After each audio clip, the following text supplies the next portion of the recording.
Get out of here right now and never come back! You have ruined everything, and I am done! Do not ever try to contact me again! The lawyer looked at me, then at my husband, and said something that made the entire room go silent. He cannot sell this house without her consent, and the child she is carrying is legally protected. My husband, Kelechi, stared at the papers in front of him like they had caught fire. His mother stopped breathing for a second. His younger sister slowly sat down because her legs could no longer hold her. I did not say anything. I only placed my hand on my stomach and kept my eyes on the lawyer. I had not slept well for many nights. My feet were swollen. My heart was tired. But in that moment, I felt stronger than I had felt in months. Just 3 months earlier, that same man had dragged my suitcase to the gate and told me to leave his house before sunset. I was 7 months pregnant then. Rain was falling. Neighbors were watching. His mother stood behind him and said I should stop pretending to be innocent. His sister called me a liar. The man I had loved for 4 years pointed at the gate and told me never to come back until I told the truth. But now the truth was sitting on a lawyer's desk. The signature on the property documents was forged. The bank request was illegal. And the woman they called a cheat had done nothing wrong. Kelechi tried to speak, but no words came out. His hands were shaking. His mother whispered my name once, but I ignored her. I had already cried enough tears for that family. Everything changed because of that one moment. If this story touches your heart, don't forget to subscribe, like this video, and share it with someone you care about. My name is Zainab Adeyemi. I am 30 years old, and I live in Abuja. I work as an administrative officer in a private hospital in Wuse. I am the kind of woman people call calm, even when life gives me every reason not to be. I do not like noise. I do not like drama. I believe that if something can be solved with patience, there is no need to shout. I grew up in Kaduna, in a small rented house with my parents and 2 younger brothers. My father was a school clerk. My mother sold fabrics in the market. We were not poor enough to beg, but we were never comfortable. Every naira in that house had a purpose. My mother taught me how to save. My father taught me how to speak with respect, even when I was hurt. By the time I moved to Abuja at 24, I had already learned how to survive on little. I lived carefully. I spent carefully. I trusted slowly. I dreamed of a peaceful home, stable work, and children who would never hear shouting every night. When I met Kelechi, I thought God had answered my prayer. He was handsome, charming, and full of confidence. He worked with a construction company and carried himself like a man who knew where he was going. He spoke softly to me at first.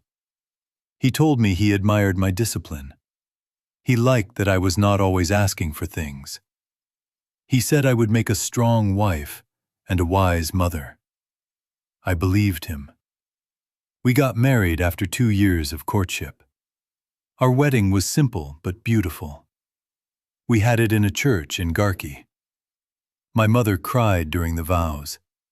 My father smiled in a way I had not seen for years. I entered that marriage with a clean heart.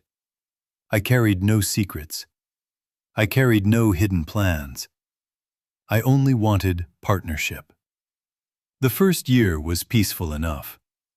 We lived in a rented flat in Lokogoma. I woke up early, cooked before work, and still helped him with his office documents at night when he was too tired. When his salary delayed, I covered bills. When his mother needed medicine money, I sent it. When his sister needed money for a course, I contributed. When his younger brother was chased from his room over rent, I convinced Kelechi to help him. I gave to that family as if it was mine. I did not know they were watching me the whole time, measuring what they could take. Kelechi's mother, Mama Ngozi, never truly accepted me. She smiled in front of church people, but inside the house, she always spoke to me like I was temporary. She would say things that sounded harmless to other people, but I heard the meaning behind them. This house is my son's sweat. My son has always carried this family. A wife must know when to step back. At first, I ignored her. I told myself all mothers struggle to let go. I stayed respectful. I greeted her properly. I called often. I sent food when she visited. I never answered her with disrespect, even when she deserved it. But the more patient I became, the more entitled she became. Her daughter, Amara, was worse. She had expensive taste and no stable job. She moved from one business idea to another, always asking for support.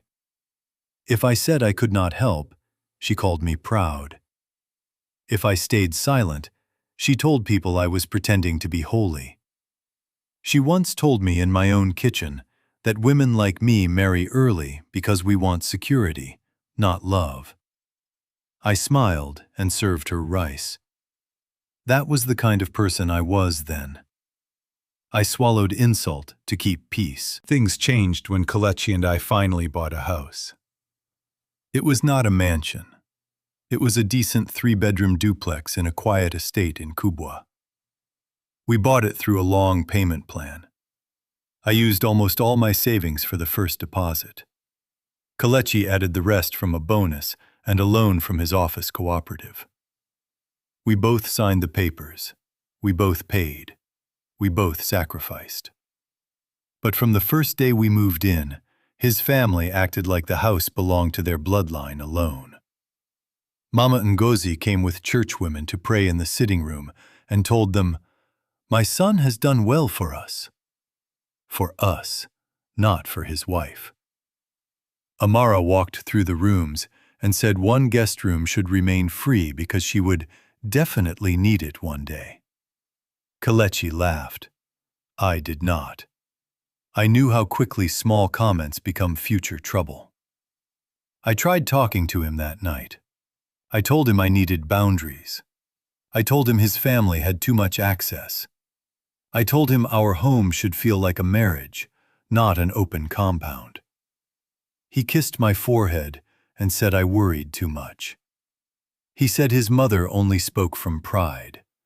He said Amara was childish and would grow up. Then he asked me not to create tension where there was none. That was the first time I felt alone inside my own marriage. Still, I remained patient. Then I became pregnant. When I found out, I was happier than I can explain. I had wanted a child for so long. Kelechi carried me around the sitting room that day. He laughed like a boy. He called his mother immediately. He called his sister. He said our house would finally become complete. For a few weeks, everything felt soft again. Then little things started happening. I noticed Kelechi taking late calls in the balcony and ending them when I came close. I noticed his mother visiting more often, asking strange questions about our documents, payments, and bank plans. I noticed Amara entering our study room when nobody sent her there. One afternoon, I saw her using her phone camera near the shelf where we kept important files. When I asked what she was doing, she laughed and said the lighting there was better. I did not believe her. At 6 months pregnant, I went to the study to arrange hospital receipts and check our house documents. The main file was missing. I searched everywhere. I checked the drawers twice. I checked the wardrobe. I checked the carton where we kept old papers. The file was gone. When Kelechi came home, I asked him if he had moved it. He paused for 1 second, then said he gave it to Amara to show someone in the bank for advice about a housing plan. I looked at him in disbelief. Why would your sister need our original property papers? He looked irritated immediately. He said I asked too many questions. He said it was not a big deal. He said I should focus on the baby and stop stressing myself. That answer did not calm me. It frightened me. 2 days later, I got a message from our bank about a property-backed loan request under review. I read the message 3 times. We had not applied for any loan. I walked into the living room and showed Kelechi the message. Instead of being alarmed, he became defensive. He said it was probably an inquiry. He said one of his friends was trying to advise him on a business expansion. He said he would handle it. I asked him why he did not discuss it with me first. He said, "Must everything pass through you?" That question stayed in my chest all night. Then came the family meeting I was never supposed to know about. It happened on a Sunday after church. Kelechi told me to go home early because I looked tired. I listened and left. Later that evening, while resting in bed, I opened social media and saw a photo Amara had posted from a hotel in Jabi. In that photo, I saw Kelechi, his mother, Amara, his uncle, and a man I recognized as a lawyer from one of their church events. They were all seated around one table. No wife. No explanation. No reason. Just a secret meeting involving the same people who had access to our house papers. That night, Kelechi showered and left his phone charging near me. I was not the kind of wife who searched phones. I still am not. But the screen lit up with a message from Amara, and my eyes caught it before I could look away. She is already suspicious. Move fast. My whole body went cold. I did not sleep that night. I did not know exactly what they were planning, but I knew it involved me. And I knew it involved that house. I still tried to save the marriage before things got worse. The next evening, I told Kelechi we needed to talk properly. I asked him about the meeting. I asked him about the bank message. I asked him to bring back the file. Instead of answering me clearly, he accused me of spying. He said pregnancy had made me too emotional. He said his family was not my enemy. I wanted to believe him. Then the betrayal came in a way I could never have imagined. One rainy Thursday evening, Kelechi came home early. His face was hard. Not angry in the normal way. Hard in a way that warned me something terrible had already been decided. His mother was with him. Amara came in behind them, carrying a brown envelope. Nobody greeted me. I was in the dining area, folding baby clothes. Tiny white socks. A small towel. A little cap I bought after work. I still remember that cap because it stayed on the floor for hours after they threw me out. Amara dropped the envelope on the table. Kelechi pulled out printed messages and bank slips. Then he looked at me and asked, "Who is Yusuf?" I stared at him. "I do not know any Yusuf." He threw the papers toward me. The pages showed fake messages from my number to a man called Yusuf. Romantic messages, secret plans. There were also printed transfer slips showing money sent from our account to another account. The papers had my name all over them. My first reaction was not panic. It was shock. The documents were fake, but they looked just real enough to deceive an angry husband. I told him immediately that everything was false. I asked him to call the bank. I asked him to verify the account details. I asked him if he truly believed I would risk my home, my child, and my name like that. Before he could answer, Mama Ngozi said, "A woman who can hide money can hide a man too." Then Amara said the sentence that broke the last thread holding that marriage together. "Maybe the baby is not even his." I looked at Kelechi and waited for him to shut them down. He did not. He looked at my stomach, then back at the papers, then back at me. I saw doubt enter his eyes. That moment hurt more than anything his family said. His mother had every reason to hate me. His sister had always been jealous. But he was supposed to know me. He did not. He asked me why I had been tense for weeks. He asked why I was monitoring the house documents. He asked why the bank message came before he was ready to explain. Every warning I had raised was now being turned against me. I said one thing very clearly. Someone is using your anger to destroy this home. He did not listen. He dragged my suitcase from the bedroom. He opened the wardrobe and began throwing my clothes inside.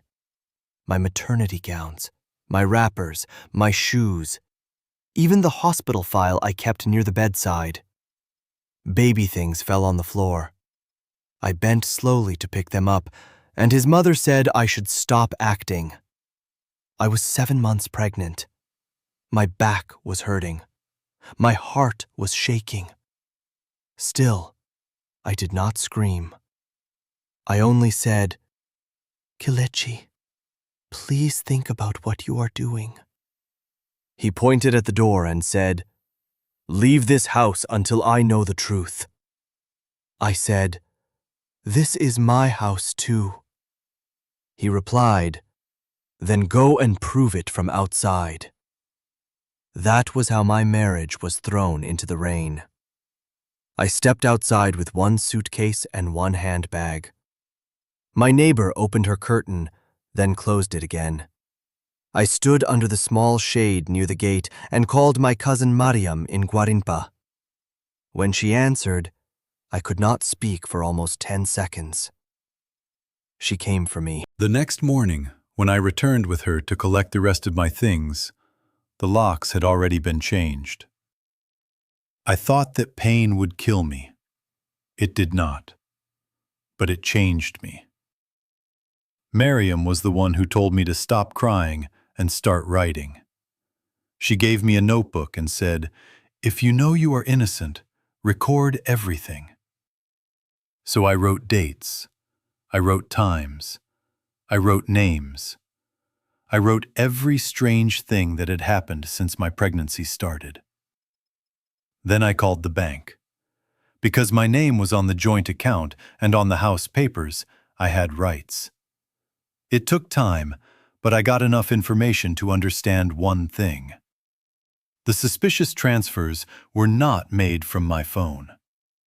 The property loan request had supporting documents attached, and one of those documents carried a version of my signature that did not fully match my official records. That was the first crack in their lie. Miriam helped me find a lawyer named Barrister Funke Balogun. She was calm, direct, and impossible to confuse. She listened to my story without pity. When I finished, she said, "You do not need tears now. You need evidence." I liked her immediately. She requested copies of the transaction trail, the loan submission records, and the ID used during the property inquiry. She also sent a notice to the bank to freeze any loan process linked to that house until ownership issues were reviewed. A week later, the first hard proof arrived.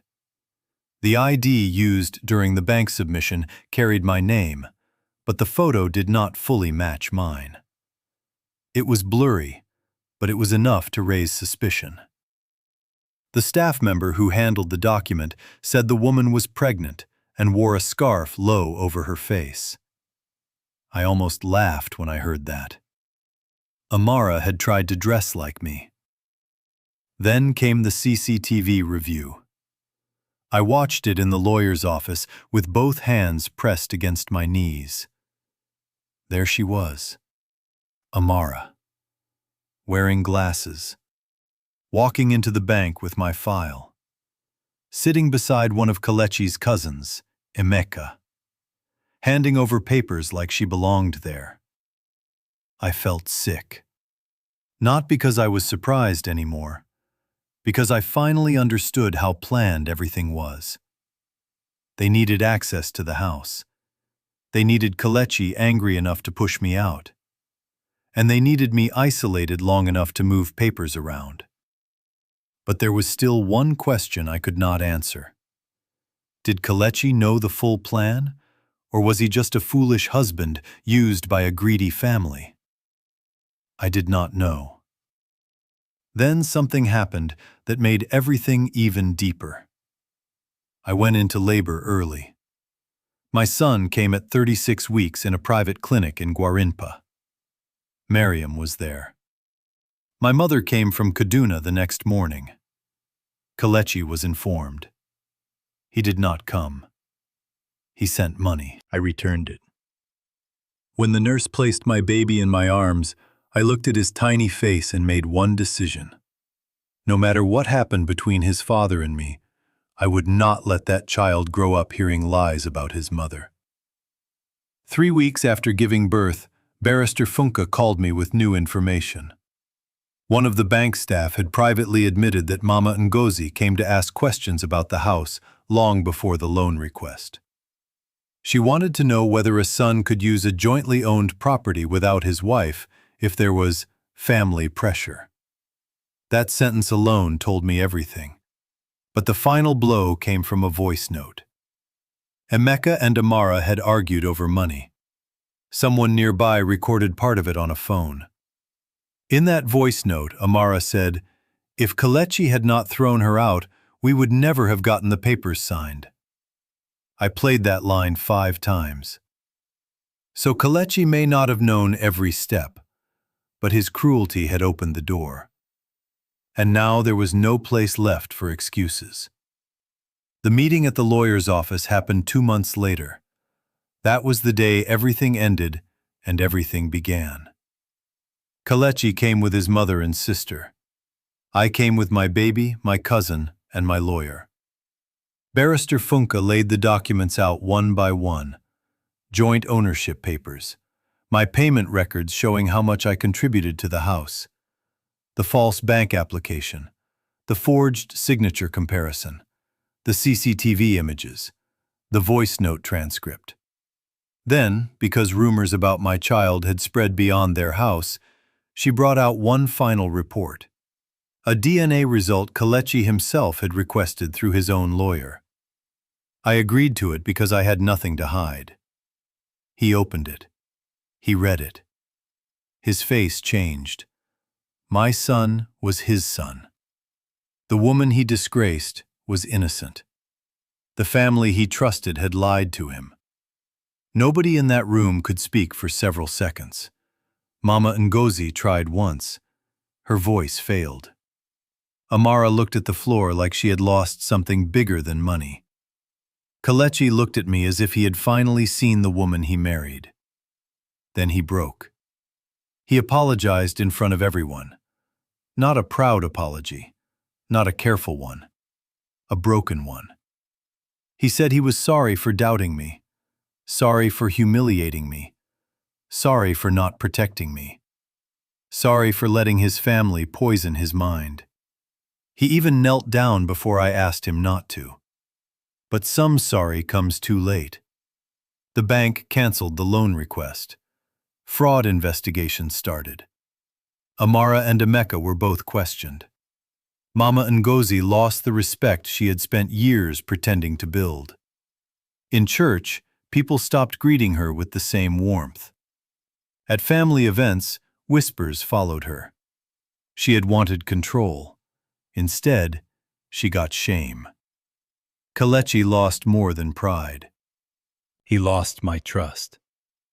And that was the one thing money could not repair. Weeks later, he came to see me at Mariam's apartment. He looked thinner, quieter, smaller somehow. He brought baby diapers and fruit. Then he sat down and asked if I would come back home. I looked at him for a long time. That house was still standing. The walls were still painted. The furniture was still there. But to me, it was no longer home. Home is where a pregnant woman is safe. Home is where truth is checked before insults are thrown. Home is where a wife is not treated like a visitor. So I told him no. Not with anger, not with pride, just with peace. I told him I forgave him because I needed freedom in my own heart. But I would not return to the place where I was publicly broken. I told him he could be a father to his son, but he would never again be the center of my safety. He cried that day. I did not. My tears had finished their work. Life slowly became new after that. I returned to my job. I got stronger. I saved more money. With help from my lawyer, I received a fair settlement from the property issue, and I rented a small but beautiful apartment of my own. It was not as big as the house in Kubwa, but every corner of it carried peace. My son grew well. I laughed again. I slept again. I started helping other women in my church understand simple financial documents so nobody could trick them easily. I spoke less, but I saw more clearly. People said pain had changed me. They were right, but not in a bad way. Pain did not make me bitter. It made me wise. Today, when I think about that rainy evening at the gate, I no longer see only humiliation. I also see the beginning of my freedom. If Kelechi had not thrown me out, I might have spent many more years inside a family that smiled with one side of the mouth and planned with the other. Losing that marriage almost destroyed me, but keeping my self-respect rebuilt me. I learned that being patient does not mean accepting disrespect. I learned that being a good wife does not mean becoming blind. I learned that peace without dignity is just silent suffering. And I learned that some men only understand the value of a good woman after they join hands with people who destroy her. Months later, Kelechi still begged me to come back. But by then, I had already returned to myself. And sometimes, that is the greatest home a woman can ever find.